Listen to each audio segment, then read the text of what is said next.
Estamos presentes nos grandes eventos da Federação Espírita do Paraná, cujo trabalho acompanhamos há tantos anos. Na manhã de hoje, coube-nos a responsabilidade de desenvolver o tema da primeira palestra. Resolvemos, em face da natureza da matéria, realizar o nosso trabalho de forma expositiva. Amanhã, quando trataremos do Código Penal da Vida Futura, que é um tema mais didático, iremos, como o professor Ney Lobo, trabalhar com transparências. Então vamos procurar desenvolver o assunto que nos foi designado para a tarefa de hoje. O homem, desde as eras primitivas, sempre teve a intuição da vida futura. A questão 958 do Livro dos Espíritos, combinada com a 959, leva-nos diretamente ao assunto. A primeira questão pergunta por que o homem tem instintivamente o terror do nada. E as entidades reveladoras afirmam, numa palavra simples, por que o nada não existe. E a questão 959 conduz o homem conduz os espíritos à resposta formulada pelo codificador sobre que o homem tem um sentimento instintivo da vida futura. Por quê? E a resposta é de que ele já viveu antes, essas experiências já estão acumuladas na sua vida. O esquecimento do passado faz com que, entretanto, ele guarde algumas lembranças desse passado. Mas a verdade é que o homem, contemplando a existência terrena, que é o palco da sua vivência, ele se depara com um ciclo muito fechado. É o ciclo do nascimento, da vida ou existência material e da morte. E depois, haverá realmente um prosseguimento da existência? Como se dará esse processo? Mas nós vamos verificar pelas tradições do passado, e as próprias pesquisas da paleontologia nos levam às cavernas, onde o homem primitivo registrava com seus rabiscos, com as suas possibilidades mínimas de comunicação, a presença dos mortos, que são também esses registros uma forma de comprovar que a mediunidade acompanha o homem desde os seus princípios na Terra. Então, este processo é que levou a civilização, ou a pré-civilização, poderemos mesmo dizer, a sempre dedicar o culto aos mortos. Quando os navegadores portugueses chegaram ao Brasil e os colonizadores tiveram contato com os índios, nós verificávamos como eles, no seu horizonte tão pequeno, já cultuavam os seus mortos e os cercavam de todos os instrumentos de caça, de pesca, do que eles mais gostavam para realizarem a grande viagem. As religiões do passado, associadas ao sacerdócio dos iniciados, cultuavam os mortos. As pirâmides são prova desse culto. Então o homem, instintivamente, repetindo a questão 958 do Livro dos Espíritos, repele a ideia do nada. E se ele repele a ideia do nada, por que o temor da morte? Acontece que essa noção da sobrevivência da alma depois da morte, no homem primitivo, no selvagem, é apenas uma intuição. Em seguida se torna uma esperança, para depois se dilatar a uma aparente certeza que, entretanto, fica prisioneira ou obnubilada pela vida material, que se apresenta diante do homem como, digamos, a resposta mais imediata ao atendimento das suas necessidades e dos seus prazeres. Mas o temor da morte, nós poderíamos considerar que parte da providência divina e ao mesmo tempo se alia ao espírito de conservação. A providência divina, porque o homem, cercado de dificuldades de toda a espécie, vivendo uma vida de brutalidade no mundo primitivo em que estava e nas civilizações que foi construindo, esse homem, não tendo apego à vida, tendo certeza de que a vida continuaria depois do túmulo, provavelmente ele se deixaria sucumbir quando não destruísse a própria existência através do suicídio. A lei de conservação, uma das leis morais da terceira parte do Livro dos Espíritos, coloca-nos na terra com a responsabilidade de defendermos a vida, ou seja, a existência presente. Então, nesse processo, o homem tem necessariamente que, ainda que esperando uma vida melhor, de permanecer lutando, de cumprir o seu papel na existência, porque senão ele não realizaria aquilo que Deus lhe destinou no processo evolutivo que o levará um dia à condição de espírito perfeito. Mas as indagações chegam, mesmo para os espiritualistas das religiões primitivas. A alma existe, mas o que é a alma? É um ponto? É um átomo? É uma faísca? É uma chama? As religiões não conseguiram responder a essas questões e, consequentemente, a esperança, mas não a certeza da vida futura. E essa imponderabilidade da alma, ou como pode ser a vida depois da morte, são fatores que levaram o homem necessariamente a temer a morte e esperar o espaço-tempo em que se encontra do berço e a sepultura como sendo a única existência plausível e o resultado melhor para a construção de uma felicidade relativa. As religiões não concorreram muito para mudar este quadro, porque quando oferecem uma destinação à alma, colocam-na distante do ser humano que ela amou e que foi amado, o insulamento dos mortos, a proibição de comunicá-los, a circunstância de que algumas crenças admitem que a alma permaneça numa letargia, num sono profundo até o dia do juízo final, a fim de ser ressuscitada com o próprio corpo que foi sepultado.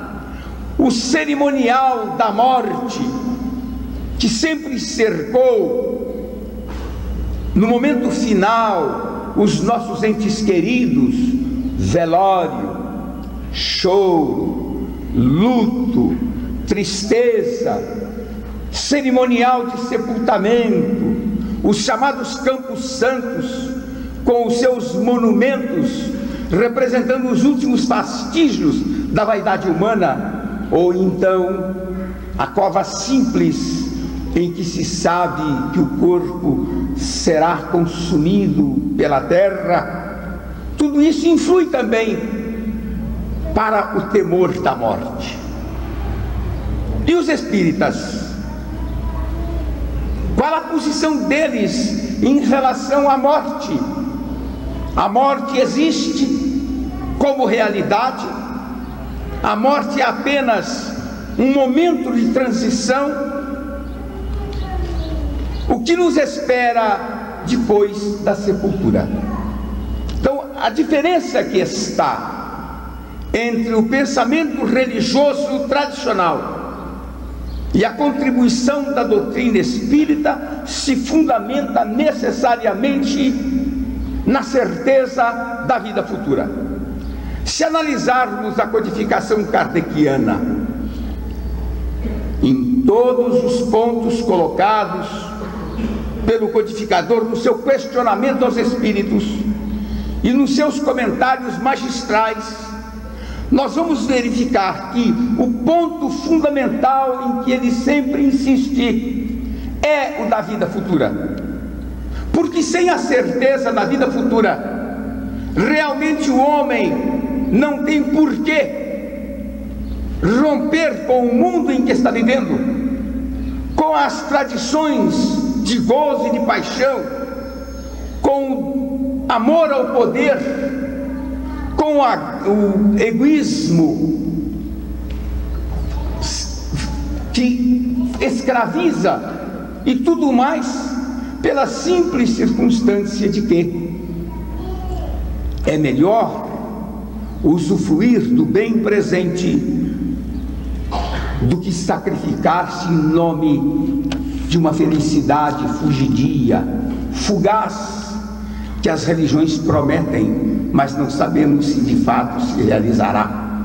É comum ouvir-se uma repetição do ditado popular: mais vale um pássaro na mão do que dois pássaros voando. O pássaro na mão é a existência presente, com seus valores e os seus prejuízos, as suas alegrias e as suas dores. Mas aqui os nossos sentidos estão aguçados para retirar todo o bem possível, ou todo o gozo possível que a existência carnal nos confere. E depois, ainda que a alma prossiga vivendo, ninguém voltou de lá, dizem as tradições religiosas, para dizer como é. Então é melhor garantirmos o que temos aqui e não o que nos possa resultar depois da morte. A doutrina espírita muda esse quadro, porque diante da intuição do primitivo sobre uma vida futura, a esperança de que a alma não se aniquila com o corpo, porque o horror do nada é verdadeiro. Quem de nós quer ser apenas uma diáfana lembrança na mente dos homens, nas fotos que materializam os nossos traços fisionômicos, esquecidos depois, porque outras sensações, outras imagens e outras pessoas entram para tirar o nosso espaço de convivência em face de nos ausentarmos pela morte? E a doutrina espírita traz então a certeza da vida futura, porque são os mortos que voltam para nos dizer que estão vivos. São os mortos que, nas vozes da mediunidade, nas materializações, nos efeitos físicos de toda espécie, afirmam: estou vivo, encontro-me aqui, eu sou o mesmo de ontem, porque a minha individualidade é eterna e ainda estou vivendo as impressões e os caracteres da personalidade que eu edifiquei aí na terra. Sofro pelo que fiz, gozo pelo bem que distribuí. Então essa certeza da imortalidade da alma muda a feição da morte, que não é apenas o momento final do ciclo da vida, mas a abertura para uma continuação. A alma na interrogação da dúvida de ontem. O que é a alma? Um átomo, um ponto, uma faísca, uma chama. Não, a alma é um ser organizado, porque a alma é o espírito encarnado. E Allan Kardec, em um comentário fundamentado nas respostas dos espíritos reveladores, fala-nos então que o homem é composto de corpo, de alma e do envoltório perispírito.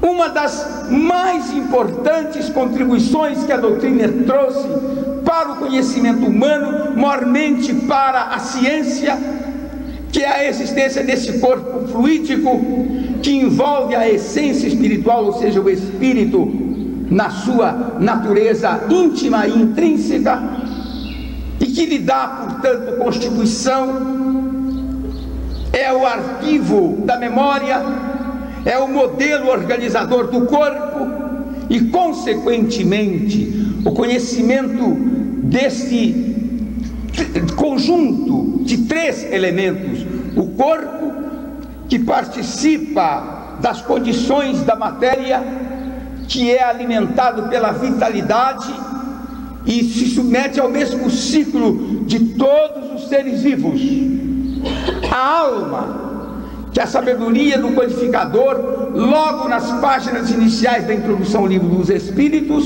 procura definir exatamente pela existência de muitos conceitos de alma.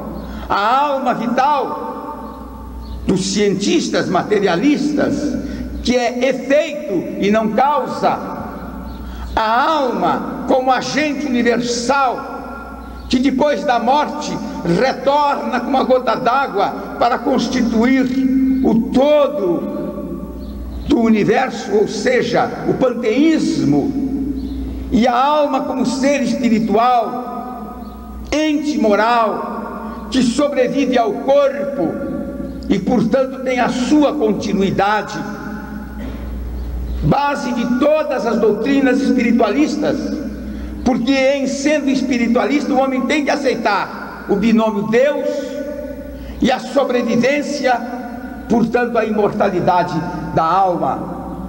E aí ele define a alma espírita, aquela de que ele vai falar em todo o livro dos Espíritos, para que ninguém tenha dúvidas. E essa alma espírita é um espírito encarnado e que, liberto do corpo, retorna de novo às condições do mundo primitivo, que é o seu mundo ideal, o mundo dos espíritos. A doutrina espírita, por outro lado, revela-nos o mundo espiritual. Ainda ontem Divaldo falava-nos do Tártaro, que era o inferno dos pagãos, transportado pela teologia cristã para assustar, para o temor dos homens odiernos como dos homens do passado, principalmente os nossos irmãos da Idade Média. Então, essa ideia diáfana da alma vagando por aí, a alma impossibilitada de voltar a se comunicar com os homens, a alma destinada, depois de uma única existência, a uma vida de prazeres ou de sofrimentos eternos. Tudo isto desaparece quando a doutrina espírita nos revela o mundo espiritual, que é exatamente a matriz de tudo. A Terra é projeção do pensamento, da construção do mundo espiritual, um mundo que se estrutura também em sociedades, que tem as suas cidades, e que os espíritos, portanto, não são apenas sombras na condição de almas penadas ou de almas felizes, mas os espíritos são seres concretos. E aí a doutrina espírita nos traz a visão palingenésica da vida, que está sintetizada no apotegma inscrito no dolmen de Allan Kardec no cemitério Père Lachaise de Paris: nascer, morrer, renascer ainda, progredir sempre ou sem cessar, tal é a lei. Aliás, precisamos fazer uma observação. Temos lido, vez ou outra, em artigos de jornal, em revistas, em comentários na Tribuna Espírita, que esse apotegma ou esse pensamento é de Kardec, mas ele já existia ao tempo de Kardec, não é de autoria do codificador.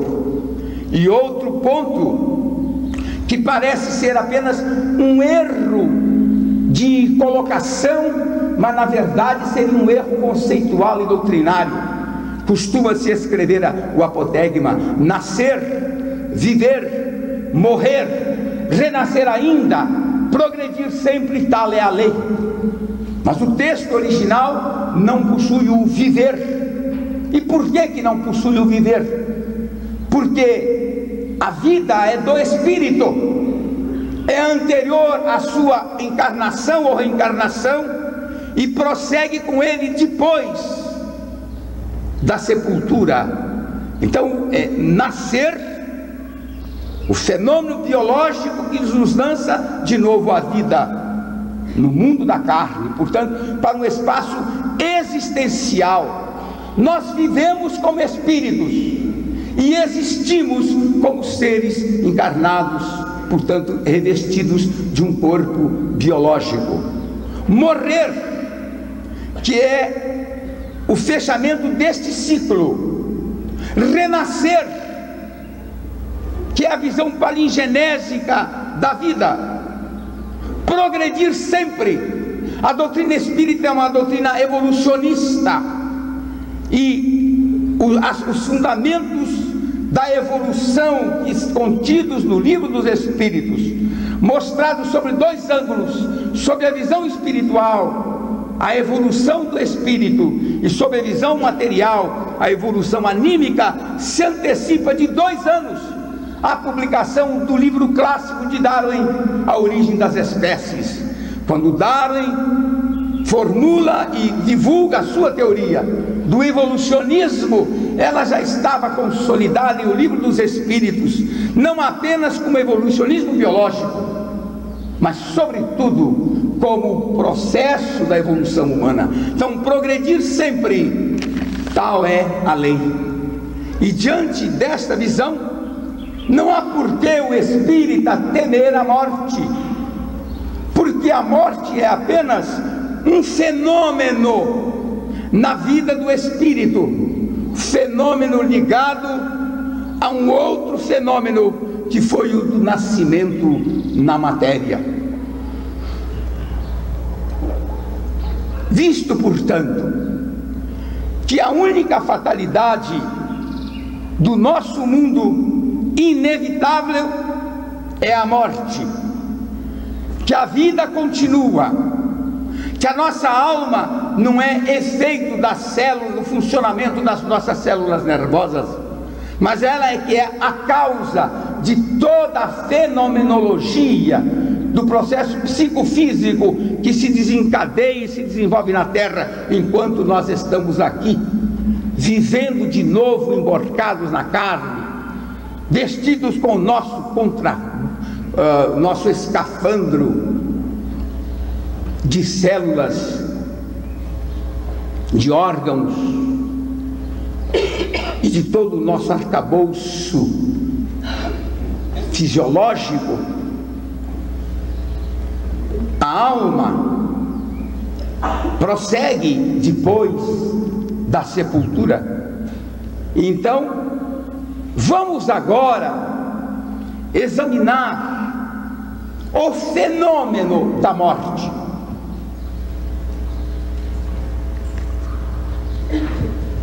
Se é incontestável que a alma sobrevive ao corpo e que biologicamente o corpo fenece, como se dá esse fenômeno?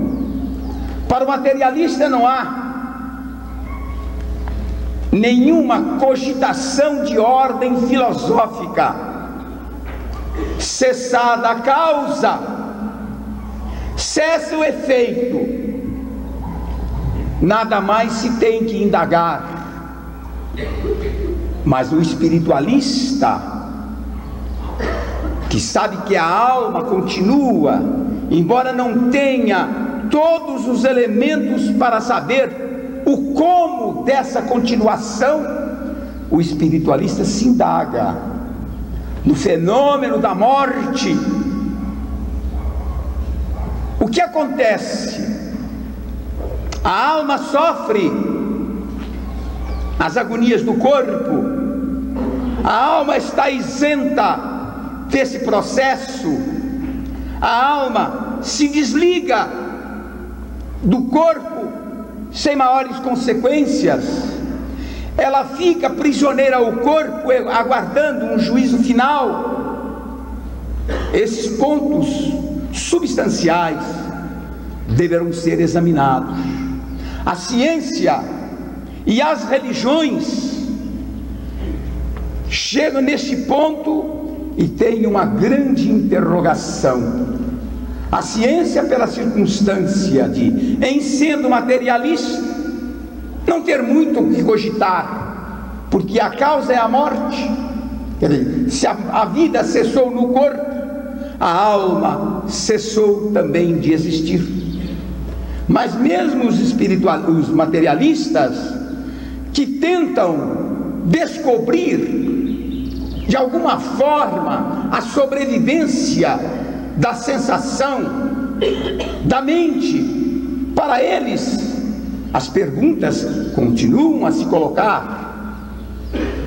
A doutrina espírita vem novamente em socorro da ciência, das religiões e do homem, para mostrar-nos exatamente esse processo, o processo da separação entre a alma e o corpo, o processo da perturbação, o processo do desprendimento, que são momentos quase que concomitantes, mas que podem ser examinados isoladamente. A alma, diz o Livro dos Espíritos, na sua questão 155, não se liberta bruscamente, mas a libertação do corpo se dá gradualmente. Os laços que prendem o perispírito ao corpo se desatam, não se quebram. E para nós entendermos esse processo da crise da morte e do desligamento da alma, ou seja, o seu retorno à condição de espírito, porque se não está encarnado mais, não se chama alma, mas sim espírito, volta ao seu estado primitivo, nós poderemos combinar essa questão 155 do Livro dos Espíritos com a questão 344. Na 344, Allan Kardec indaga dos espíritos reveladores como se dá a união do espírito com o corpo, e eles respondem que é no momento da concepção. Desde a concepção, o espírito, através do seu corpo fluídico, ou seja, o seu perispírito, ele vai se ligando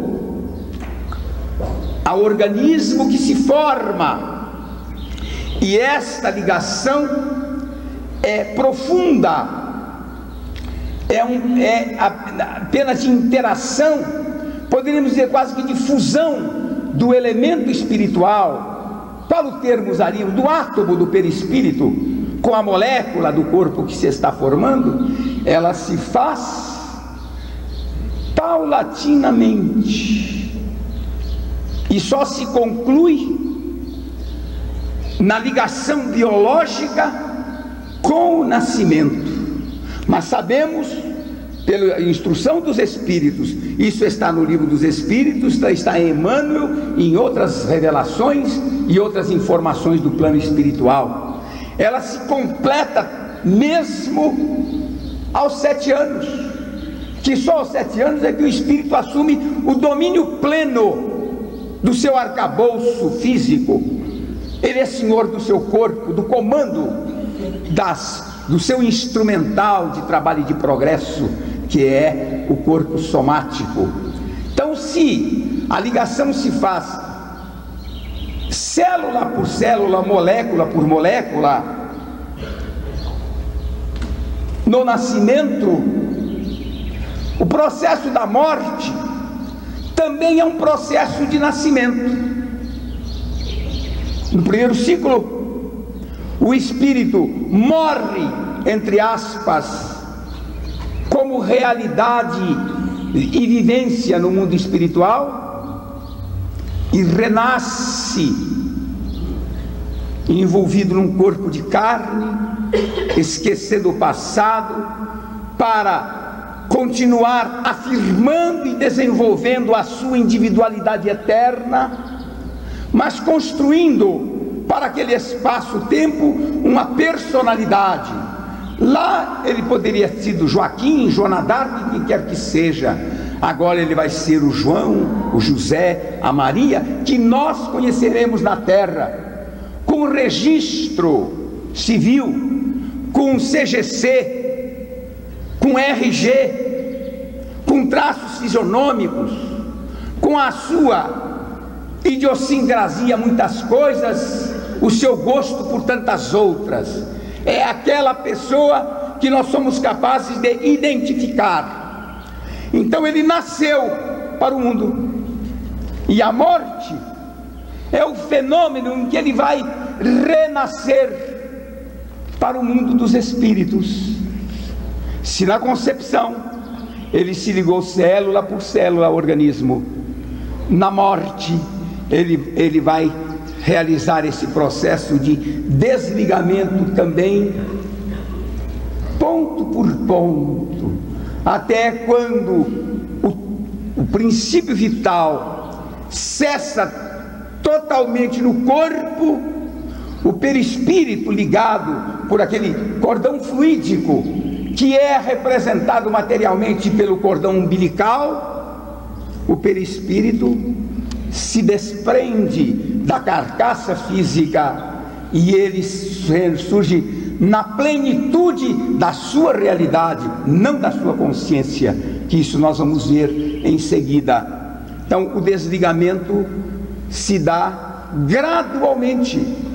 Os laços, diz a questão 155, se desatam, eles não se quebram, e aí haverá uma série de indagações.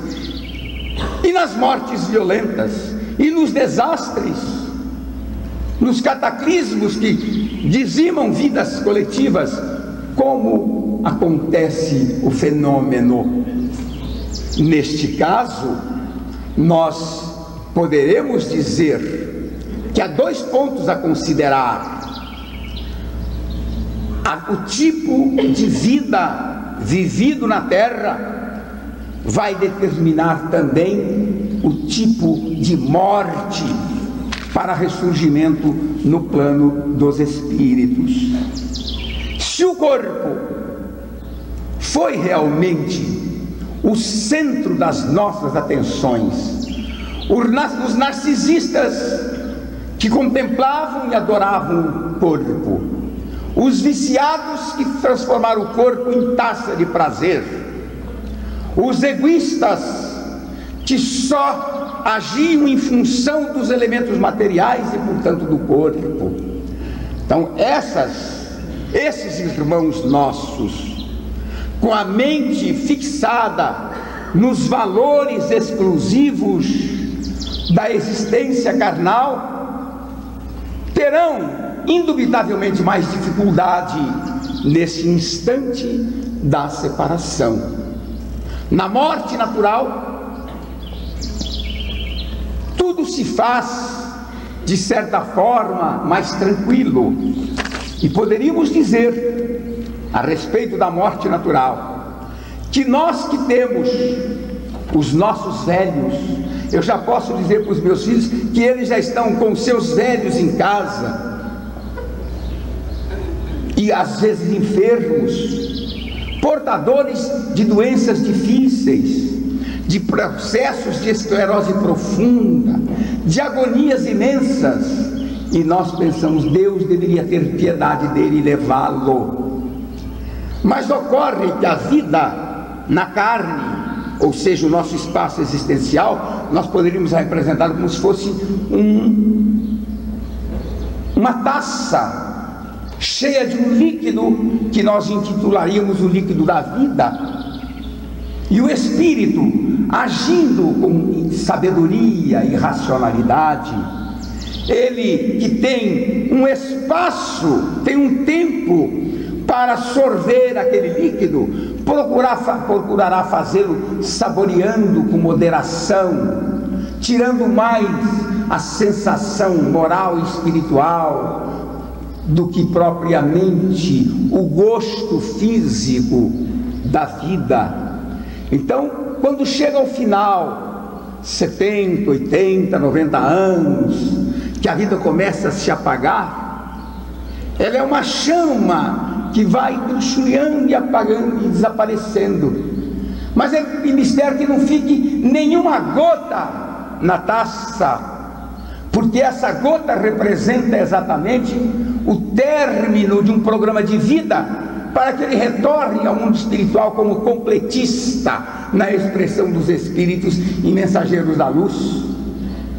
Do contrário, às vezes tem que retornar ainda para uma existência curta de meses ou anos, para esgotar a taça, porque abruptamente acabou se rompendo pela eutanásia, pelo desespero, por qualquer forma de angústia, aquele momento da morte natural. Fora da morte natural, todas as outras expressões são as mesmas, de acordo com a nossa vida moral.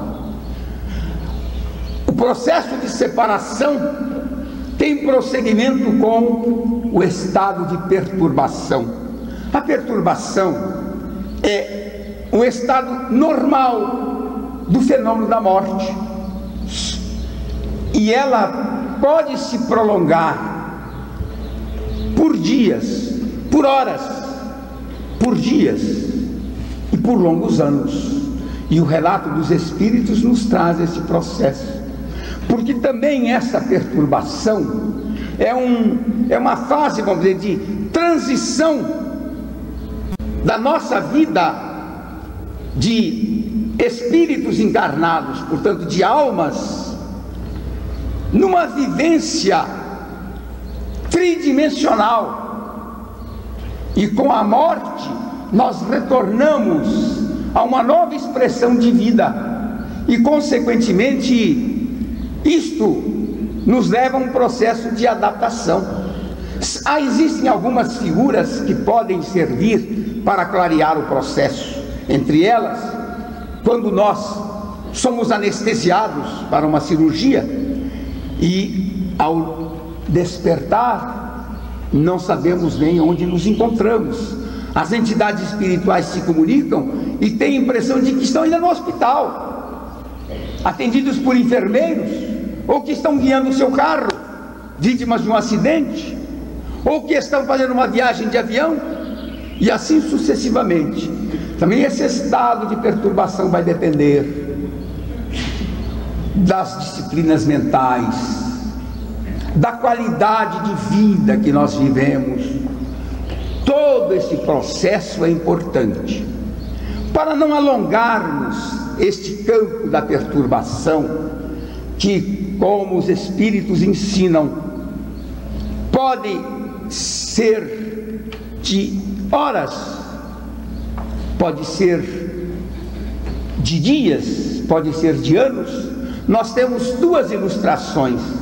A primeira, do nosso irmão Frederico Figner, o irmão Jacó, no livro Voltei, em que ele descreve o fenômeno da separação, quando a crise da morte se apresenta e ele sente a presença do irmão Andrade, que era um médico, um espírito médico, que assistia o seu grupo de trabalhos aqui na Terra, lá no Rio de Janeiro, aplicando-lhe passes de longa corrente por todo o corpo, concentrando-se no tórax, e depois aplicando-lhe 2 horas de passe centralizado no cérebro perispiritual e no cérebro material, até que ele sente um choque, como se alguma coisa se rompesse, e se percebe em dupla condição. Ele vê o corpo físico e vê o corpo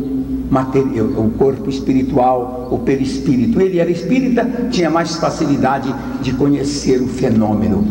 Fala-nos ele que a sensação é que batiam 2 corações no seu peito, o coração de carne destrambelhado, como se fosse um relógio sem governo, e o coração fluídico que te dava batidas profundas e equilibradas. Mas uma das cenas que mais nos tocaram nas leituras sobre esse fenômeno, primeiro do desprendimento, da separação, e depois o da perturbação, é aquele relato de André Luiz no livro Mensageiros, quando no posto de socorro dirigido por Alfredo, eles vão para um pavilhão onde 2.000 espíritos se acham adormecidos, não no sono tranquilo do justo, mas envolvidos nos pesadelos da consciência, porque a questão 621 do Livro dos Espíritos nos diz que a lei de Deus está escrita na consciência, e nós temos-la presente sempre em nossas vidas, em nossa mente. Então, esses espíritos estão adormecidos, perturbação profunda e longa no tempo, esmalha espírito superior, junto com todo o seu grupo, faz uma prece para eles. Dela e dos demais circunstantes saem fachos, faíscas luminosas que alcançam os leitos dos 2.000 adormecidos, e do plano espiritual descem como se fossem escamas brancas também a alcançá-los, filtrados naqueles corpos. Depois daquele tratamento todo, somente um se levanta, deslocado, correndo sem destino, não sabendo onde está. É um dos quadros mais significativos para ilustrar esse processo da perturbação.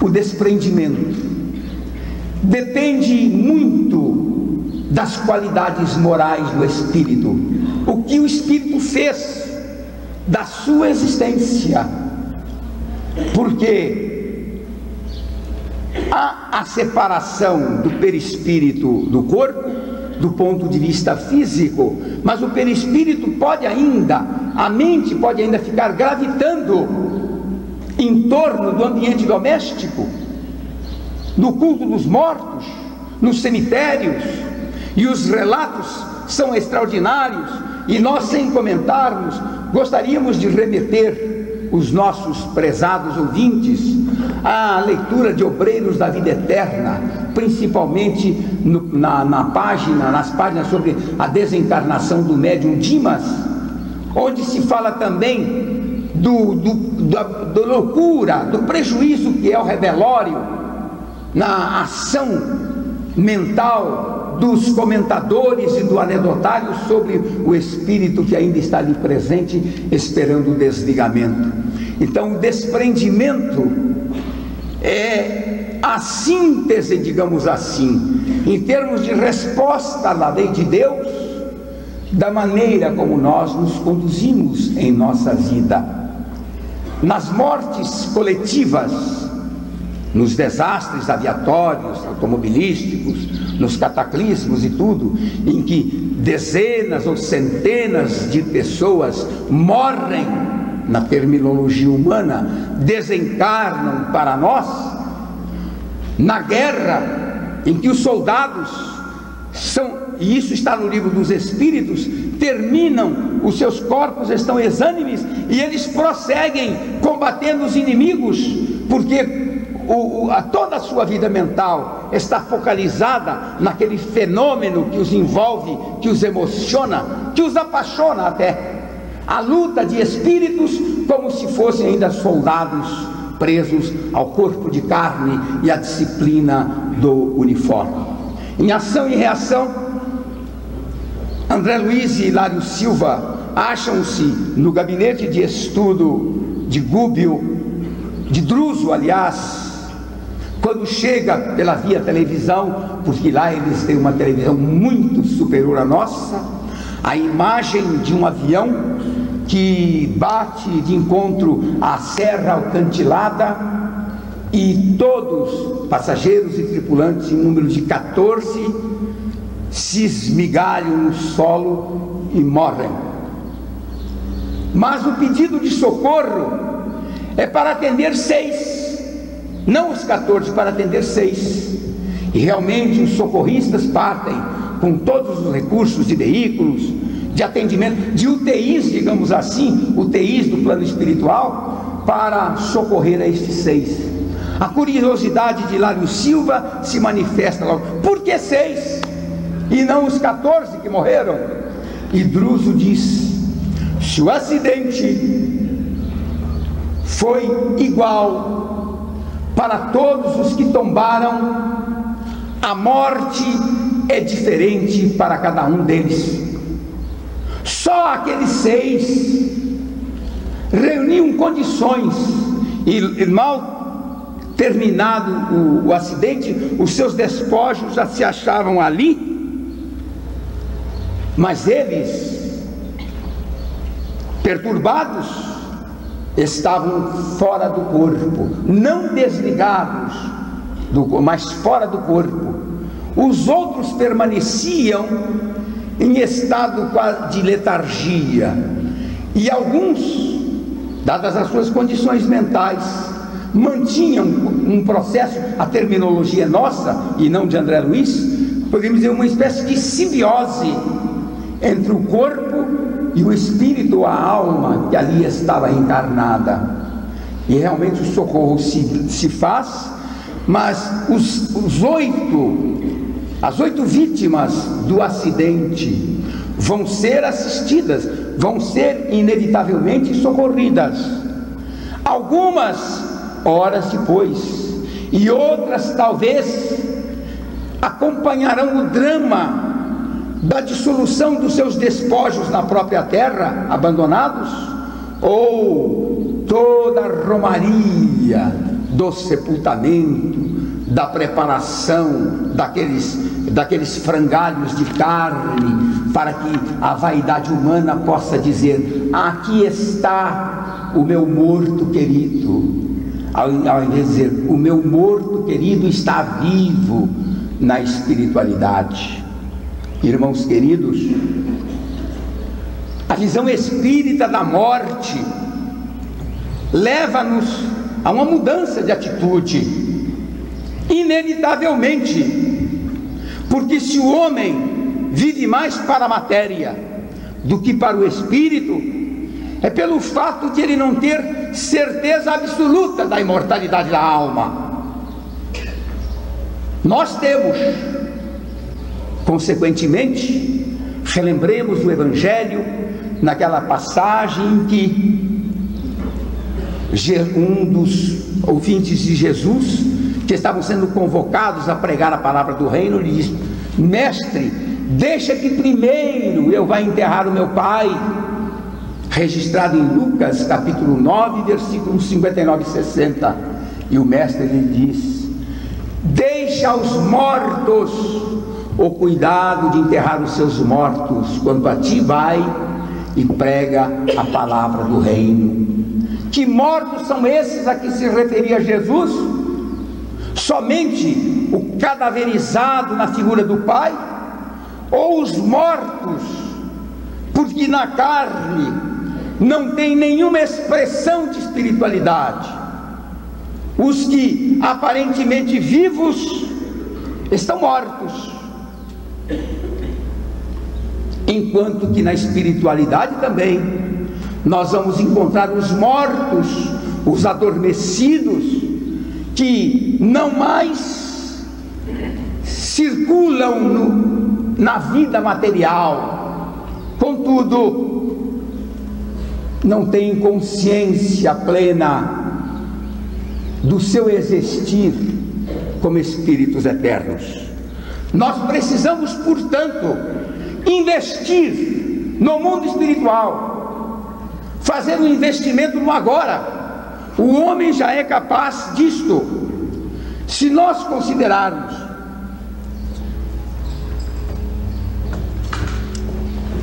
o que acontece no nosso comportamento comum.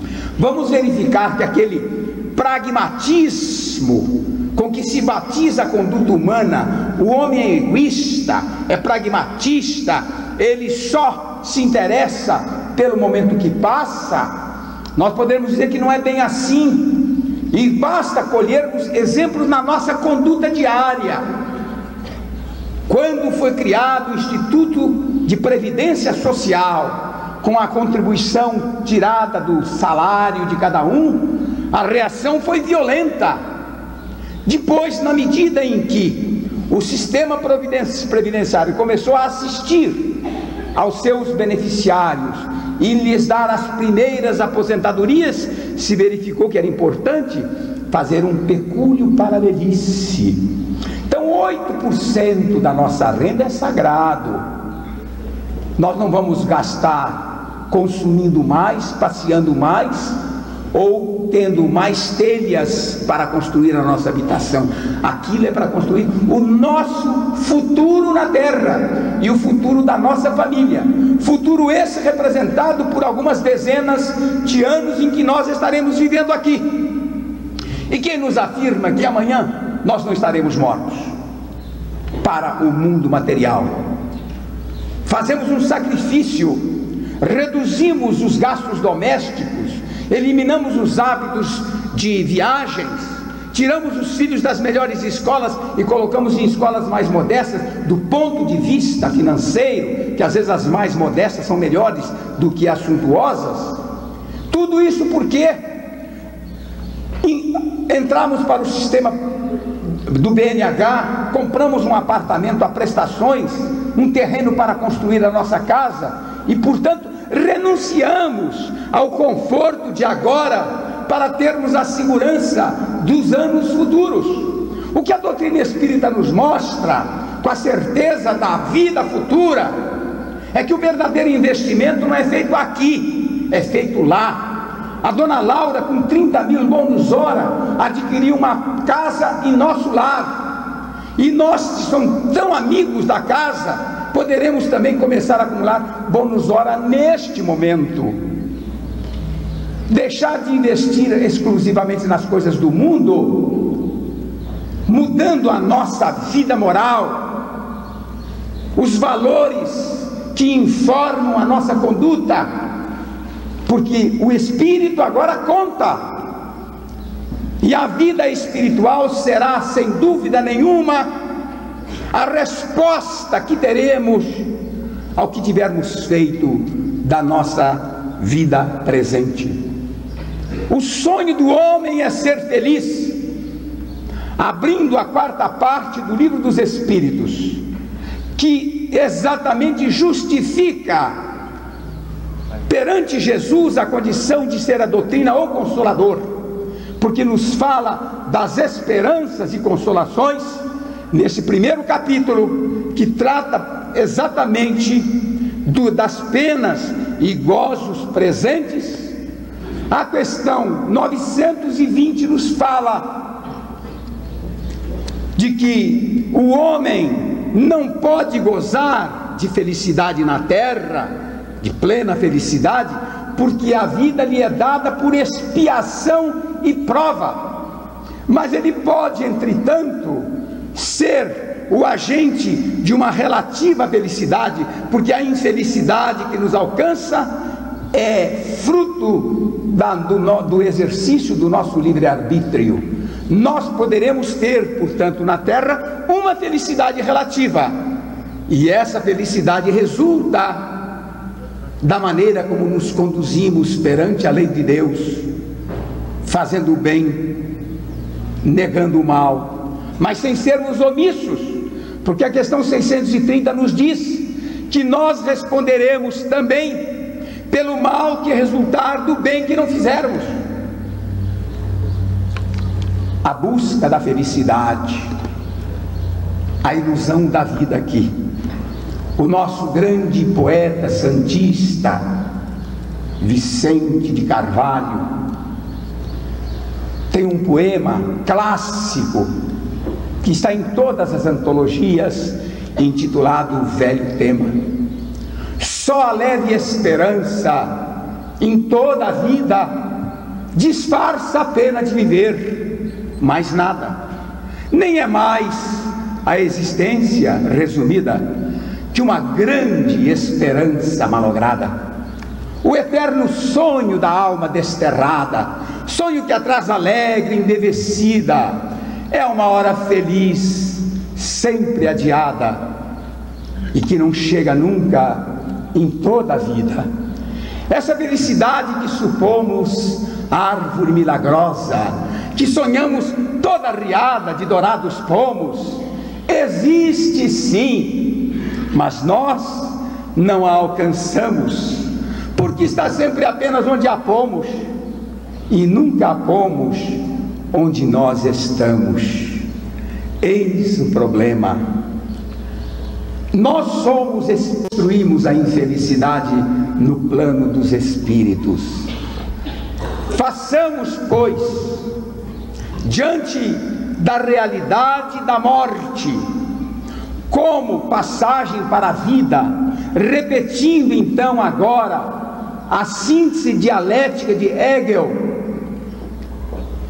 tese, antítese, síntese, que Karl Marx colocou num prisma materialista do seu materialismo histórico, mas que o grande Gelei colocou como nascer, viver e morrer. A tese, nascer; a antítese, viver; a morte, morrer; aliás, a síntese, morrer. Nós vamos projetar isso numa visão mais ampla do que a de Gelei, que também era espírita, e considerando que a síntese não é propriamente a morte, mas o renascimento no plano espiritual, para a continuação de um outro ciclo de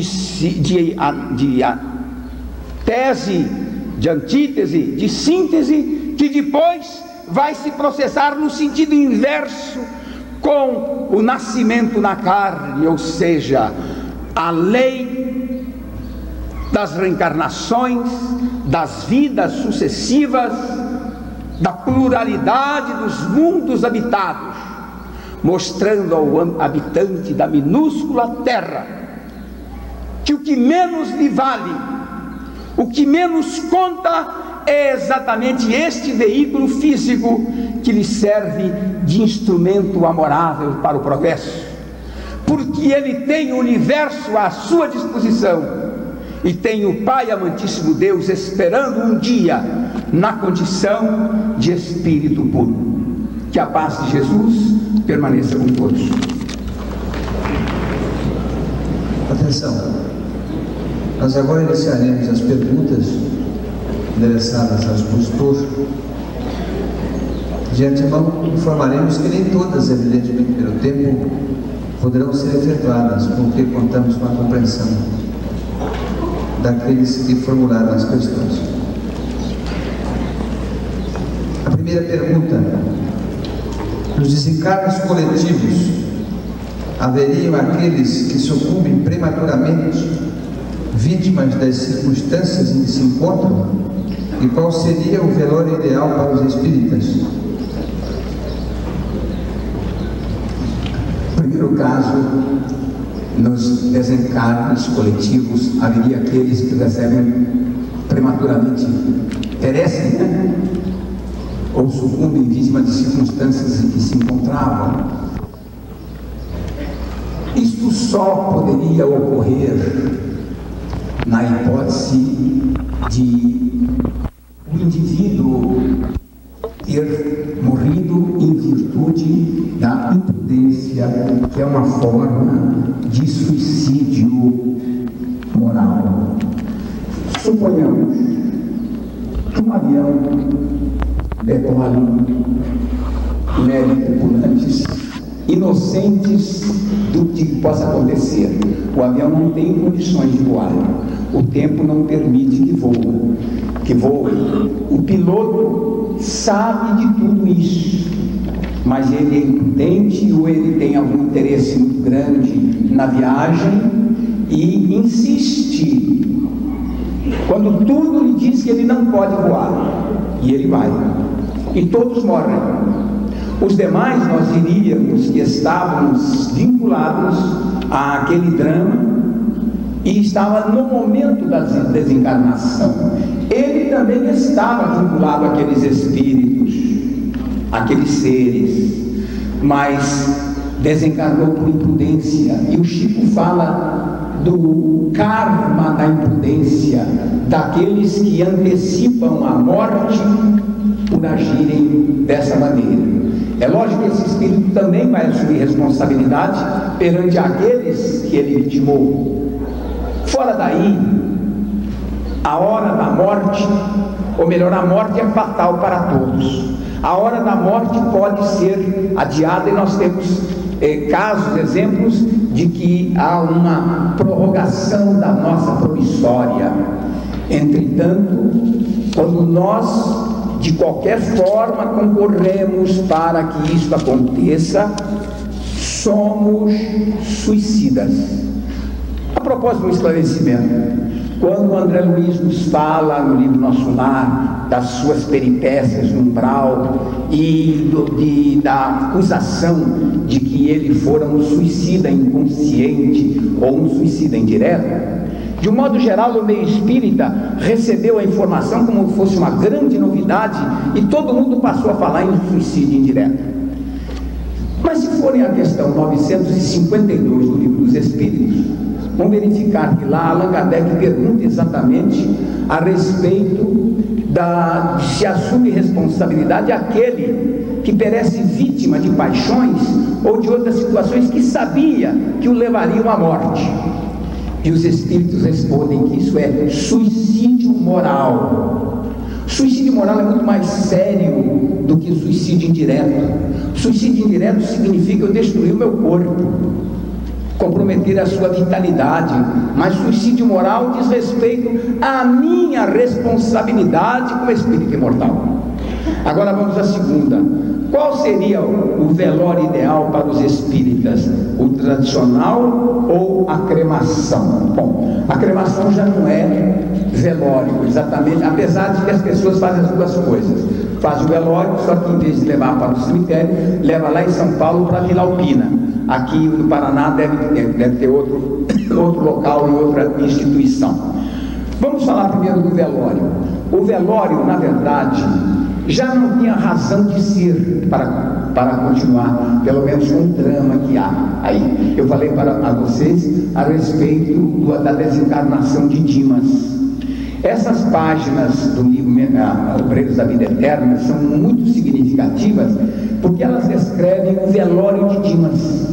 Dimas está assistido, ainda está ligado ao corpo, a mãezinha está lá, inclusive abraçando, o plano espiritual atento às suas necessidades, porque ele é um médium de grande mérito, portanto que teve um desprendimento muito rápido, pôde acompanhar o seu enterro, mas já desprendido do corpo. Entretanto, no velório, como ele era uma pessoa muito querida no local onde morava, e houve uma situação com o coronel, o manda-chuva da cidade, um processo de adultério, em que o coronel, saindo da casa da adúltera, viu que um trabalhador estava passando, e esse trabalhador certamente o reconhecer e poderia denunciá-lo, matou a sangue frio. A justiça não encontrou o assassino, tudo aconteceu como deveria acontecer nas altas esferas, não houve punição. Dimas estava na janela da sua casa e viu também, mas calou-se. Os anos se passaram 30 anos. E nesses 30 anos que se passaram, morreu o coronel, morreu a adúltera e morreu o padre. E quem estava contando a história, um jovem perguntou: como é que o senhor sabe do que está contando? Porque o padre me falou, mas o padre também morreu. No momento em que ele começa então a contar o quadro desse assassinato, um espírito entra no ambiente gritando, porque fora feita uma invocação direta, e Dimas entra num estado de sofrimento imenso. Esse é o quadro dos velórios, onde nós vamos velar o corpo, mas não velamos a língua e as cerimônias de enterramento e tudo. Então nós temos que simplificar. Estamos numa sociedade como dai a César o que é de César, a Deus o que é de Deus. Nós às vezes temos que aderir. Nós tivemos uma situação agora, perdemos há 15 dias o nosso genro, que por sinal era evangélico. Nós somos espíritas, mas a família dele é católica. A família dele respeitou o fato de que a oração no momento da saída do enterro deveria ser feita pelo pastor dele. Eu fiz o seguinte: eu fiz uma prece durante a manhã, quando levei os meus netos para ver o pai, mas eles fizeram questão de rezar a missa de sétimo dia, e nós fomos lá respeitosamente participar. Nós estamos no mundo, excluir simplesmente o velório não é muito fácil, talvez, mas nós podemos eliminar. Quanto à cremação, ela é a coisa mais lógica, mais higiênica. Só que precisamos seguir a recomendação dos espíritos em face desse processo de desligamento. Dar algumas horas de intervalo entre a morte e a cremação, porque ensejamos, pelo menos pelos espíritos mais afortunados, já estarem desligados do corpo, para não terem aí sim o choque, o desligamento pelo fato da consumação do corpo que ela chama. Mas é o caminho, provavelmente, a cremação é o caminho mais lógico para isso. Essas questões eu queria aproveitar, que depois eu ia falar uma palestra, não falei. Como se comporta o espírito perante o aborto provocado?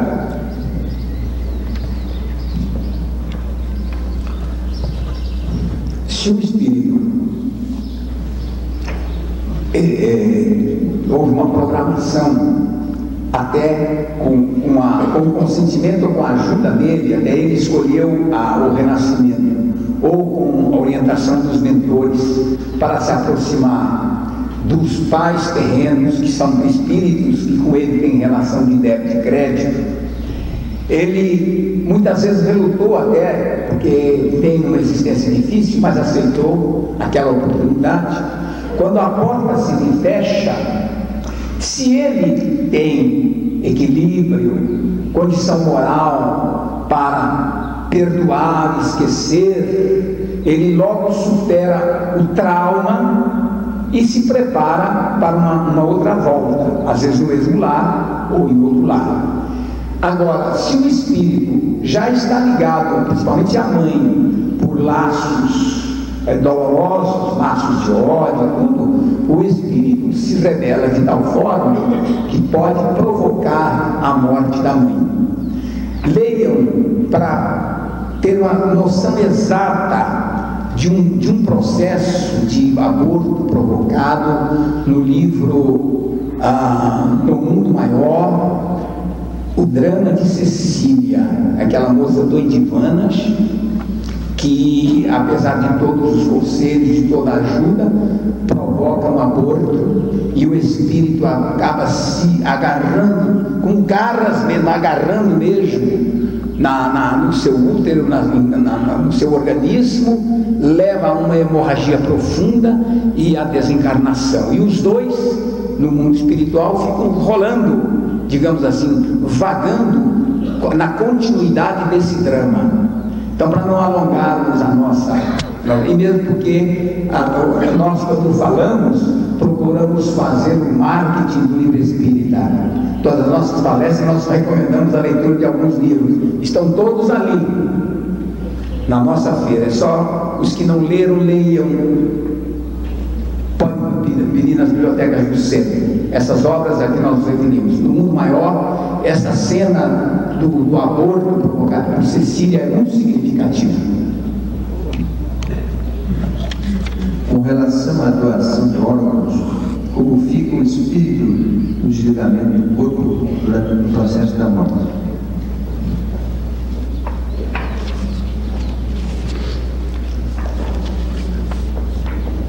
Doação de órgãos. Existem preconceitos, todas as coisas. Vamos voltar à fonte, que é sempre o Evangelho do Cristo.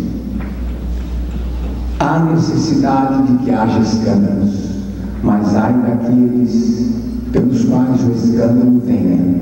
Se o teu olho for motivo de escândalo, arranca-o. Se tua mão for motivo de escândalo, decepe-a. Se teu pé for motivo de escândalo, corte-o. Se os nossos órgãos, por recomendação do Cristo, deveriam ser destipados, a expressão é espiritual, não física, porque quando nós não fazemos na Terra, no retorno a uma nova reencarnação, nós voltamos com os desequilíbrios na visão, nos membros inferiores, nos membros superiores, ou seja, aqueles órgãos, aqueles veículos do nosso corpo físico, que se for motivo de escândalo, são a nossa cruz. Invertamos o processo. Se o teu olho for uma dádiva de amor, se a tua mão for uma bênção para o semelhante, se o teu coração vibrar em favor do outro, bendito sejas. O órgão é do corpo físico. A alma não vê pelos olhos. Ela só vê pelos olhos porque ela está no escafandro do corpo. E sem o escafandro do corpo ela não consegue ver. Mas nos fenômenos de desdobramento, nos passeios dos nossos sonhos, nós não continuamos vendo, sentindo, ouvindo, andando, falando, sem necessidade do corpo físico que está repousando na cama. Então os órgãos físicos são ferramentas do Espírito. Se o Espírito os colocou a serviço do bem, para que outro enxergue, que outro movimente as mãos, que outro ande, esse Espírito só pode receber no plano espiritual uma resposta positiva para o seu gesto.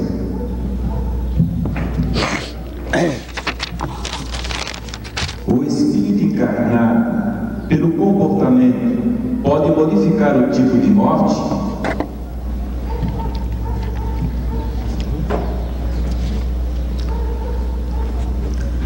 Diz-nos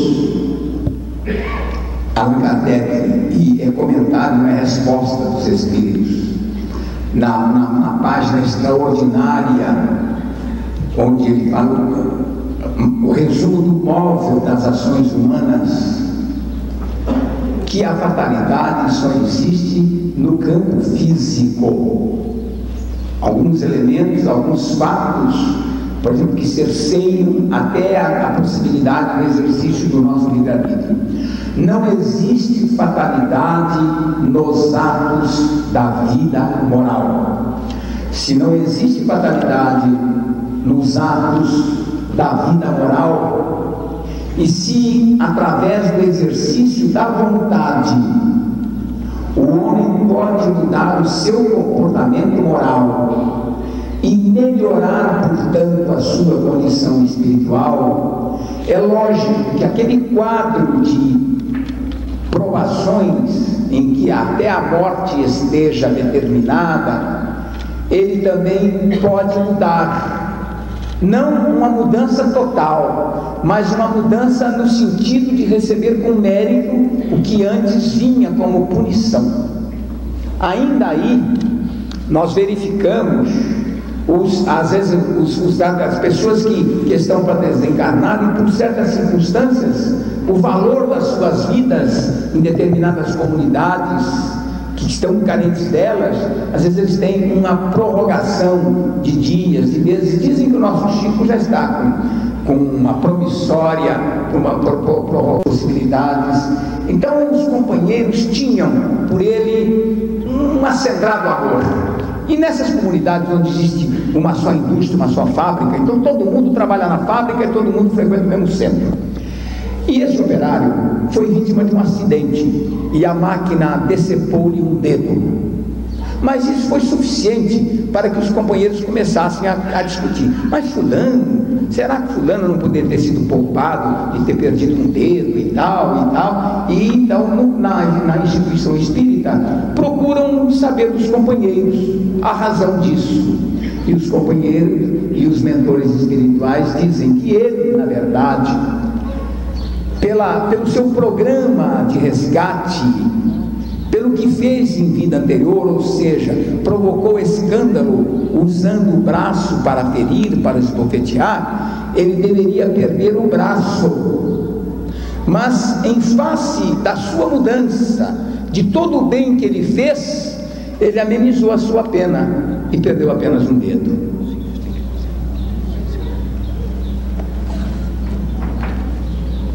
Em alguns livros há referência à segunda morte.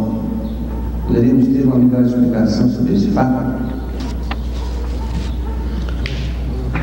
Eu acho que a parte mais significativa para esta resposta nós encontramos em Obreiros da Vida Eterna. Todos que leram o livro devem se lembrar que a casa transitória de Fabiano pousou-se numa região que já estava sendo tumultuada por tempestades magnéticas, porque o quadro, os miasmas concentrados ali pelas lentes em desequilíbrio, chegaram a um tal ponto que, digamos o seguinte, os ecólogos do além acharam que era preciso melhorar o ambiente, só que não era um ambiente físico, era um ambiente do umbral. E então estava anunciado o fogo purificador, que passaria por ali e destruiria tudo. E havia uma grande comunidade de espíritos ali em desequilíbrio, em desespero.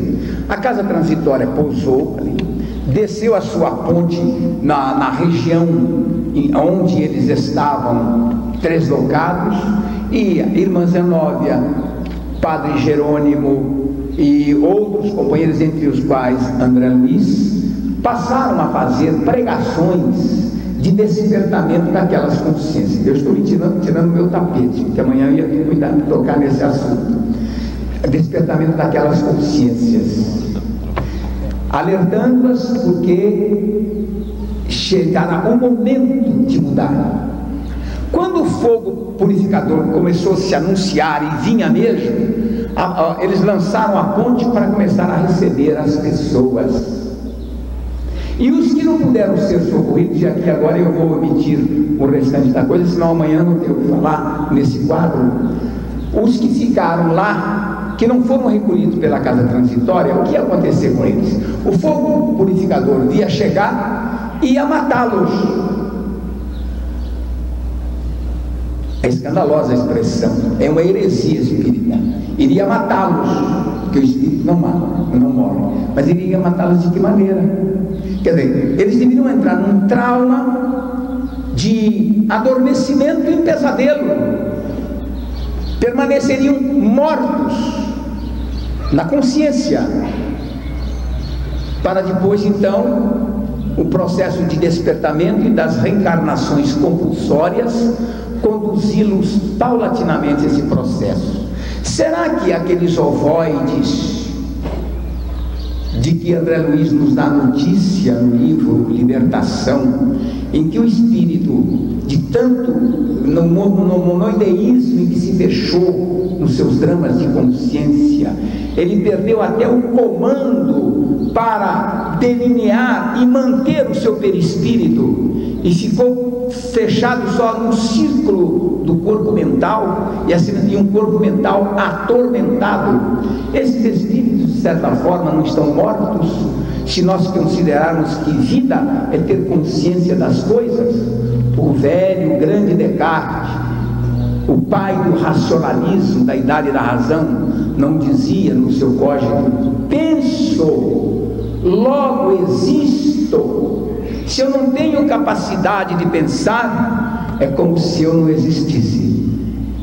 Assim nós entendemos essa morte, entre aspas, do espírito.